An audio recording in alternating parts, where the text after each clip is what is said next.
जय हिंद दोस्तों, मैं किशन आप सबका स्वागत करता हूं। शुरू करते हैं आज के डिफेंस समाचारों को। दोस्तों, रक्षा मंत्री राजनाथ सिंह ने एक बड़ा स्टेटमेंट दिया है। उन्होंने कहा कि अब भारत को 5th जनरेशन पर रुकना नहीं है, यानी कि उनका साफ तौर पर कहना है कि भारत को तुरंत 6th जनरेशन के एरो इंजन और नेक्स्ट जनरेशन की टेक्नोलॉजी पर रिसर्च करनी शुरू कर देनी चाहिए। मतलब उनका साफ साफ कहना है कि ये हमारे समय की मांग है।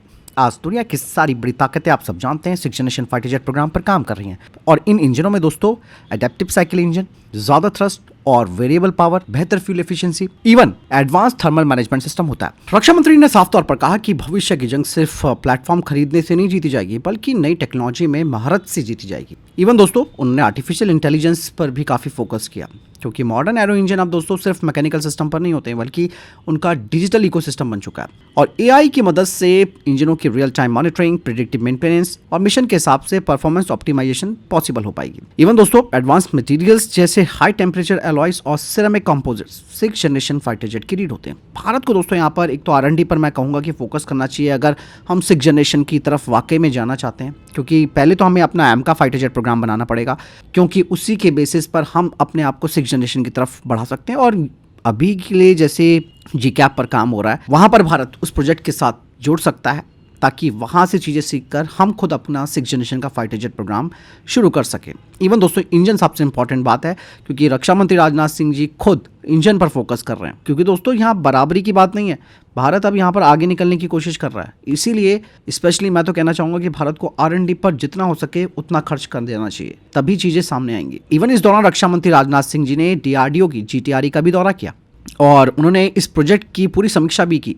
इवन रक्षा मंत्री राजनाथ सिंह ने कावेरी इंजन के फुल आफ्टर बर्नर टेस्ट को भी देखा। वहीं भारत इलेक्ट्रॉनिक्स लिमिटेड ने दोस्तों फ्रांस की साफरन इलेक्ट्रॉनिक्स एंड डिफेंस के साथ मिलकर प्रोजेक्ट हैमर के लिए एक जॉइंट वेंचर बनाया और इस साझेदारी के तहत सेंटर ऑफ एक्सीलेंस स्थापित किया जाएगा, जो कि हैमर हथियार सिस्टम के गाइडेंस किट के निर्माण, सप्लाई, मेंटेनेंस और रिपेयर का काम करेगा। आप सब जानते हैं कि हैमर एक अत्याधुनिक प्रिसीजन गाइडेड हथियार है, जिसे खास तौर पर मॉडर्न फाइटर जेट्स के लिए डिजाइन किया गया। और दोस्तों, ये जो जॉइंट वेंचर है उसका मकसद बिल्कुल साफ है कि भारत के अंदर गाइडेंस किट का निर्माण होगा, टेक्नोलॉजी ट्रांसफर यहाँ पर होगा, मेंटेनेंस और सपोर्ट में भी भारत को यहाँ पर इसके लिए आत्मनिर्भरता मिलेगी। मतलब ये स्टेप भारत की डिफेंस मैन्युफैक्चरिंग क्षमता को और मजबूत करेगा और धीरे धीरे विदेशियों पर निर्भरता को भी कम करेगा। जोरावर लाइट टैंक को लेकर दोस्तों एक बड़ी अपडेट सामने आई है। दरअसल इस टैंक को आप सब जानते हैं कि खास उच्च ऊंचाई वाले इलाकों के लिए बनाया जा रहा है, मतलब हाई एल्टीट्यूड के लिए, और अब इस टैंक की सुरक्षा के लिए इस पर लगाया जा रहा है एडवांस एक्टिव प्रोटेक्शन सिस्टम, जिसे कि APS कहते हैं। इसका मकसद साफ है कि ये APS सिस्टम दुश्मनों के मिसाइल्स और ड्रोन हमलों को हवा में खत्म कर देगा। और ये जो एक्टिव प्रोटेक्शन सिस्टम है, इसे DRDO की कई लैब्स मिलकर तैयार कर रही हैं। APS 2 लेयर में काम करेगा। पहला सॉफ्ट किल, मतलब दुश्मन की मिसाइल के गाइडेंस को ये जाम या फिर उसे मिसगाइड करेगा। दूसरा है हार्ड किल, यानी कि इंटरसेप्टर से मिसाइल या ड्रोन को हवा में खत्म कर देगा। और हाल ही में जो युद्ध हुए हैं उनसे सबक लेते हुए भारत का फोकस सिर्फ मोटी आर्मर परत पर नहीं है, बल्कि पहले देखो और पहले मारो स्ट्रैटेजी पर है। इवन दोस्तों, अभी हमारा ये जो APS है उस पर काम चल रहा है, लेकिन कहा ही जा रहा है कि जब तक भारत का स्वदेशी APS पूरी तरीके से तैयार नहीं हो जाता, तब तक शुरुआती जोरावर लाइट टैंक्स में इजराइल के राफेल एडवांस डिफेंस सिस्टम का ट्रॉफी एक्टिव प्रोटेक्शन सिस्टम लगाया जाएगा, जो कि पहले से ही कॉम्बैट प्रूवन है। यानी कि भारत डुअल स्ट्रैटेजी पर काम कर रहा है, जिससे कि भारतीय सेना को तुरंत तो ये सिस्टम मिलेगा, लेकिन लॉन्ग टर्म में आत्मनिर्भरता भी मिलेगी। जोरावर टैंक केवल दोस्तों पहाड़ों के लिए एक लाइट टैंक नहीं है, बल्कि भविष्य के ड्रोन और टॉप अटैक मिसाइल युग के लिए तैयार भारत की नई बख्तरबंद ताकत बनेगा। दोस्तों, आकाश NG को लेकर भी एक बड़ी अपडेट सामने आई है। आप सब जानते हैं कि DRDO ने इसे तैयार किया है और इस आकाश NG में स्वदेशी RF seeker, dual pulse solid rocket motor, तेज रफ्तार, सटीक निशाना और लेयर एयर डिफेंस क्षमता है। आकाश NG दोस्तों कई खतरों से निपट सकता है, जैसे कि fighter jet, drone, cruise missiles. और अब आकाश NG का प्रोडक्शन करेगी भारत डायनेमिक्स लिमिटेड। इस सिस्टम के हर बड़े हिस्से, मतलब जिसमें कि multi functional radar, command and control unit और मिसाइल लॉन्च व्हीकल है, यानी कि MLV है, सभी को पूरी तरह स्वदेशी रूप से विकसित किया गया है। दोस्तों, चाइना का स्टेल्थ फाइटर जेट प्रोग्राम एक बार फिर से इंजन की प्रॉब्लम की वजह से विवादों के घेरे में आ गया है। और आप सबको मालूम है कि चाइना पाकिस्तान को J-35 का ऑफर कर रहा है, लेकिन अब इसी फाइटर जेट की परफॉर्मेंस को लेकर कई सवाल खड़े हो गए। हाल ही में दोस्तों इस फाइटर जेट को चाइना के नए एयरक्राफ्ट कैरियर फुजियान से ऑपरेट किया गया। फुजियान चाइना का पहला एयरक्राफ्ट कैरियर है जिसमें इलेक्ट्रोमैग्नेटिक कैटापल्ट सिस्टम लगाया गया। इससे भारी फाइटर जेट्स ज्यादा हथियार लेकर उड़ान भर सकते हैं। लेकिन प्रॉब्लम अब आ गई है इस फाइटर जेट की इंजन को लेकर। दरअसल रिपोर्ट्स बताती है कि J-35 में नए WS-19 इंजन की जगह पुराना WS-21 इंजन का इस्तेमाल किया गया है और यही वजह है कि जिससे कि इस फाइटर जेट की क्षमता सवालों के घेरे में खड़ी हो जाती है। हालांकि कुछ एक्सपर्ट्स कहते हैं कि ये फाइटर जेट 900 किलोमीटर दूर जाकर सिर्फ 7 मिनट तक इफेक्टिव कॉम्बैट ऑपरेशंस कर सकता है, जो कि किसी भी 5th जनरेशन के फाइटर जेट के लिए काफी कम माना जाता है। और चाइना को इंजन टेक्नोलॉजी को लेकर पहले भी कई चैलेंजेस आए हैं दोस्तों, क्योंकि ये रिवर्स इंजीनियरिंग करते हैं, इसलिए खुद का दिमाग नहीं लगाते और यही उनकी एरोस्पेस इंडस्ट्री की सबसे कमजोर कड़ी कहा जाता है। और ये इंजन की प्रॉब्लम अगर चाइना के पास रहेगी तो पाकिस्तान जैसे खरीदार के लिए टेंशन बढ़ सकती है। इसलिए दोस्तों बात साफ है कि स्टेल्थ डिजाइन और आधुनिक एयरक्राफ्ट कैरियर होने के बावजूद भी असली पावर तो इंजन के अंदर छिपी होती है। फिलहाल चाइना को इस मोर्चे पर चुनौतियों का सामना करना पड़ रहा है।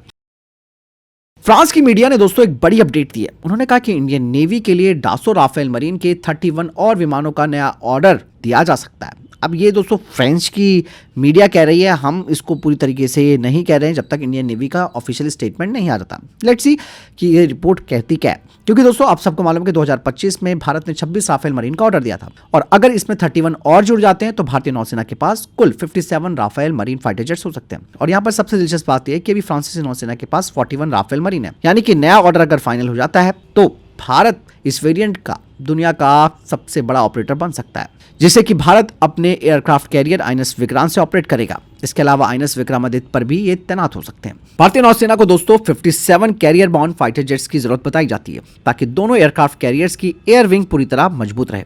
और अगर भविष्य में तीसरा एयरक्राफ्ट कैरियर भी आता है तो इतना बड़ा राफेल मरीन का बेड़ा और भी इंपॉर्टेंट हो जाएगा। अब बात यहाँ पर यह आती है कि भाई हमने फिर ये फाइटर जेट के लिए डील करनी है, यानी कि हमारा टेडबीएफ प्रोग्राम इस वक्त इस चीज से दिख रहा है कि चुनौतियों का सामना कर रहा है। लेट्स सी दोस्तों क्या आगे स्टेप उठाया जाता है, क्योंकि ऐसे तो हम फ्रांस के ऊपर ही डिपेंड होते चले जाएंगे, जैसे कि रफाल को हम बार बार उसके ऑर्डर्स कर रहे हैं। आपको क्या लगता है इस बारे में कमेंट सेक्शन में लिखकर जरूर बताइएगा।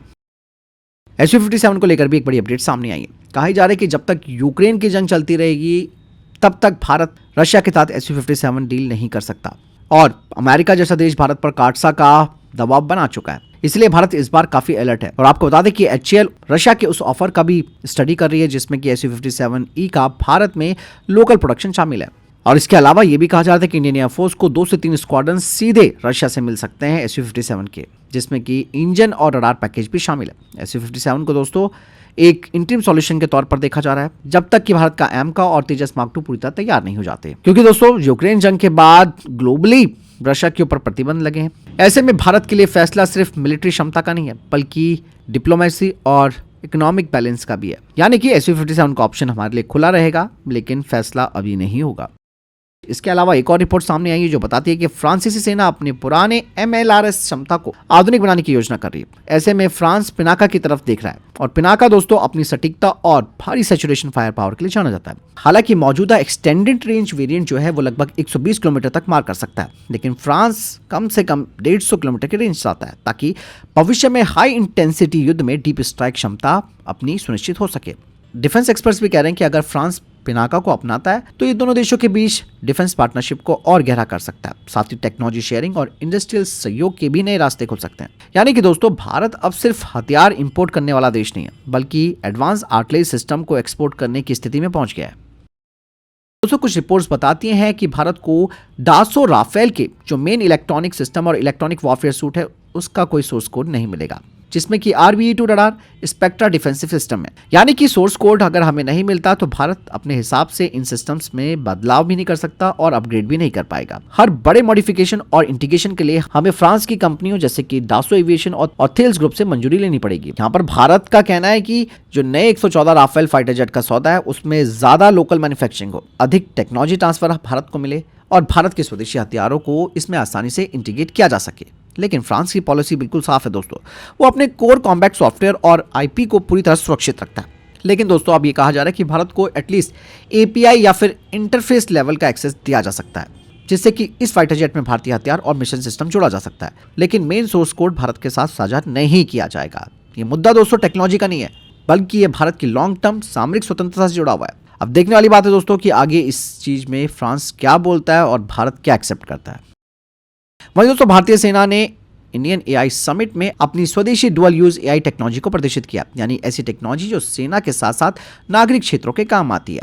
इसमें AI एग्जामिनर, SAM-UN यानी कि situational awareness module, E cam यानी कि AI as a service, Prakshepan, X face, Navdrishti, driver fatigue detection, AI in a box, vehicle tracking system, deep fake detection system, proactive mobile security system, AI based web application firewall.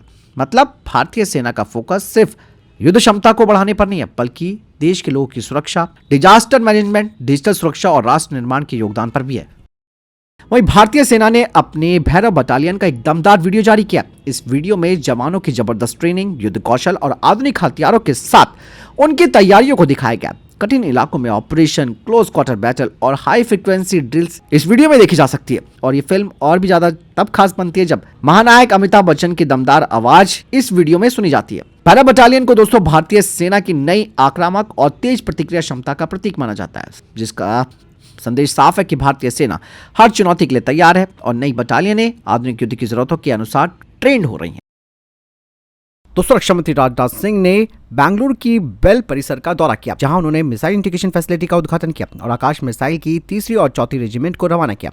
इस दौरान स्वदेशी रक्षा तकनीकों के बारे में उन्होंने समीक्षा की, जिसमें भारतीय स्टार्टअप्स के द्वारा डेवलप किए गए AI बेस्ड सिस्टम शामिल थे। और ये स्टेप दोस्तों भारत के डिफेंस क्षेत्र में आत्मनिर्भरता और इनोवेशन को मजबूत करा। बेल ने इलेक्ट्रॉनिक वॉरफेयर, एवियोनिक्स, नौसेना सिस्टम, इलेक्ट्रो ऑप्टिक्स और टैंक इलेक्ट्रॉनिक्स जैसी अत्याधुनिक तकनीकों में बड़ी उपलब्धि हासिल की है।